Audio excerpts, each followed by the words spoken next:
கடந்த 2 வருடங்களில் தமிழக சுகாதாரத்துறை புதிதாக மருத்துவக் கல்லூரிகள் மற்றும் ஏற்கனவே உள்ள மருத்துவக் கல்லூரிகளில் புதிதாக இடங்களை அதிகப்படுத்தாததால் அதிகபட்ச இளங்கலை மருத்துவ இடங்களை கொண்ட மாநிலம் என்ற பெருமையை தமிழ்நாடு இழந்துவிட்டது. தமிழகத்தில் உள்ள 76 மருத்துவக் கல்லூரிகளில் சுகாதாரத்துறை 36 மருத்துவக் கல்லூரிகளை நடத்தி வரும் நிலையில் மீதமுள்ள 40 மருத்துவக் கல்லூரிகள் சுயநிதி கல்லூரிகள், நிகர்நிலை பல்கலைக்கழகங்கள் மற்றும் தனியார் பல்கலைக்கழகங்களாக செயல்பட்டு வருகிறது. இந்நிலையில் 2021 தொடங்கப்பட்ட 11 மருத்துவக் கல்லூரிகளில் தலா 50 இளங்கலை இடங்களை அதிகரிக்க NMCயின் ஒப்புதலை மாநில சுகாதாரத்துறை கோரியுள்ளது.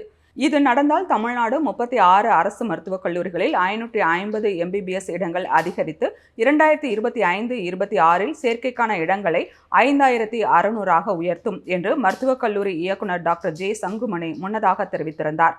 எனினும் அரசு மருத்துவக் கல்லூரிகளில் கடந்த 3 வருடங்களாக புதிதாக இடங்கள் உருவாக்கப்படவில்லை என்று அதிகாரிகள் தெரிவித்தனர்.